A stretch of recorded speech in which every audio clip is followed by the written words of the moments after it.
going into this role was not only magnificent, it was also scary. Yeah. For us who had to watch this process. It was just magnificent seeing you transform.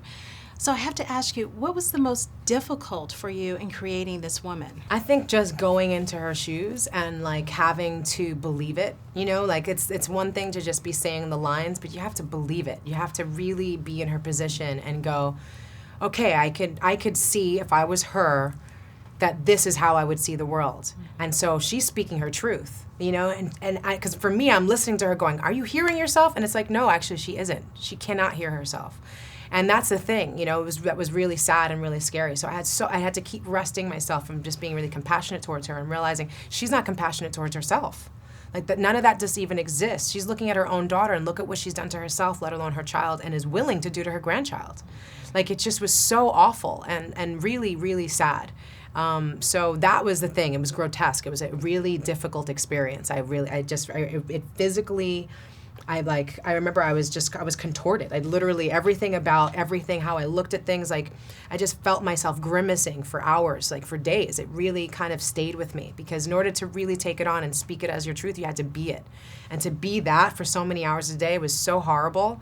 I could only imagine if the whole film I had to do that for months. You know what I mean? It was really that intense, and it gave me, I think, a lot of compassion and empathy for myself even, you know, and going, wow, my denial, my things that I do in my life, and I can be so hard on myself. And luckily, the way I'm hard on myself makes me a better person, I think, you know? But she's hard on herself in a way where she hates herself. She has no love for herself whatsoever and therefore cannot love. And how terrible that is. Like, it just made me so much more grateful for my mom, for my grandmother, Yes. for my community, for my friends, like all the people. It really does take a village to be yourself. And I would not be here today if it wasn't for the love and support of the people around me. And that's unfortunately not something June can point to. As a matter of fact, what she can point to is how everyone has let her down. And that's sad. Giving a little bit of the story of the film, how would you describe her relationship with her daughter, Apple? She's had this child, and she's lost her many times. She's ended up in the foster care system multiple times because she became a drug addict.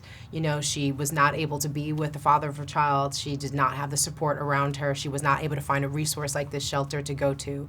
And so she really, I think, was very probably jealous of her daughter. She was probably very resentful of her daughter. You know, she probably felt like she sacrificed so much for her daughter. And so there was just a lot of ugly there. You know, and she could never really appreciate, she didn't have that moment of, you know, and she did even when she had that baby and just going, that's you and me, kid, but it couldn't sustain. The upset and the sadness and the hate and the pain and the cynicism overwhelmed that. She could not have that relationship be something that saved her. And that made me really, really sad. And I think that's important because you see glimmers of it. You see her looking at her daughter and wanting to love her, but she hates herself so much she can't. And I think that's the thing that's so amazing is that this young girl says, I'm not going to choose that. I can't say right now that I love my mom or that I forgive her, but I know I don't want to do that to my child. You know, and I'm just going to love this child, and let that overwhelm her and be the thing that gives her the strength to make the more positive choices, because that's what we really need. We need to be inspired sometimes. Made in Hollywood.